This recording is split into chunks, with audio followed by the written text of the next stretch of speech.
We continue today's special Good Day PA focusing on Hope International. Back with me now is Hope President Peter Greer. Also joining me is Hope International founder Jeff Rutt of Keystone Custom Homes. So Jeff, again, you're the founder, so take me back. How did this all come to be? How did you start Hope International? Well, thanks for asking, Amy. It's really an exciting ride that we had here over the last 16 years. Prior to starting Hope International, we had actually been involved with a church committee that was sending containers of food and medical supplies to a small church in Zaporozhye, Ukraine. Okay.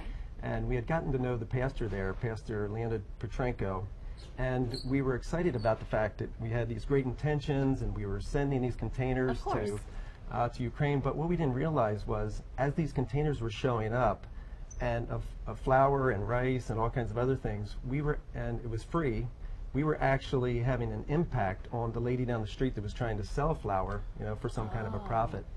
So we would send one container, then two containers, and then three, and we were feeling really good about it. But what we were actually practicing is what we call, which is traditional charity, and what we call today toxic charity, where you have that first gift or that first container that we sent.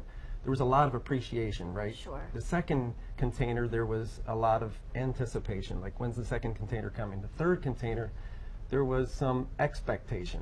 So when's the container going to be here? When's my container going to be here? Third, or the fourth container, there was some entitlement, like when are you sending me my container? Yes. And then the fifth container, it was just full-blown dependency.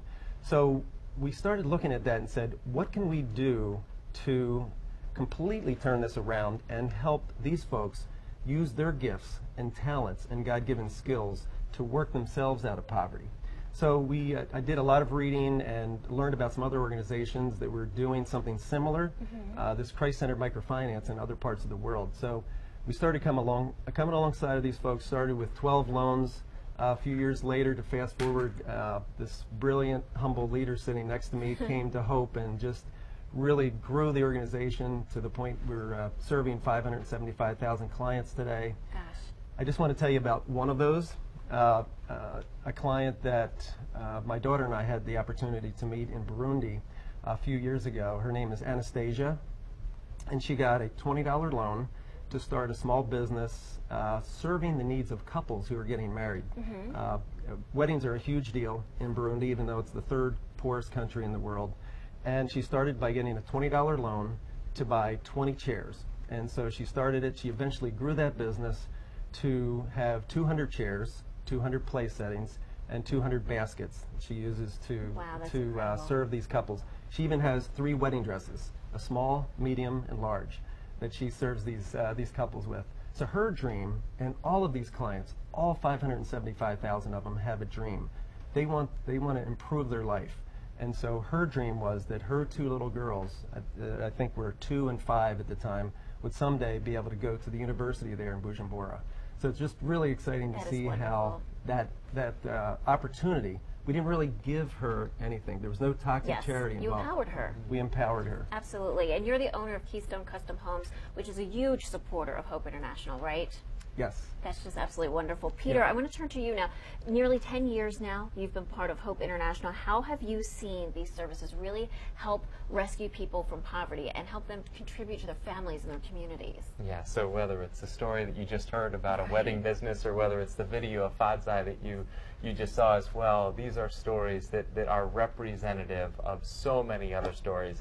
And we can tell you more stories than we have time for. That's our passion, is to see these stories unlocked. And I think really the fundamental difference of this model is, instead of going in and telling people you can't, you won't, you're not able to, which is the message that if you go in and do for others what they can do for themselves, that's the message that you unintentionally send. And by going in, by listening, and by saying you were created for so much more, you have so much more potential, and then you stand back, and again, through the model of saving together, investing in their plans, in their dreams, you step back and you see these world-changing, community-changing individuals hard at work.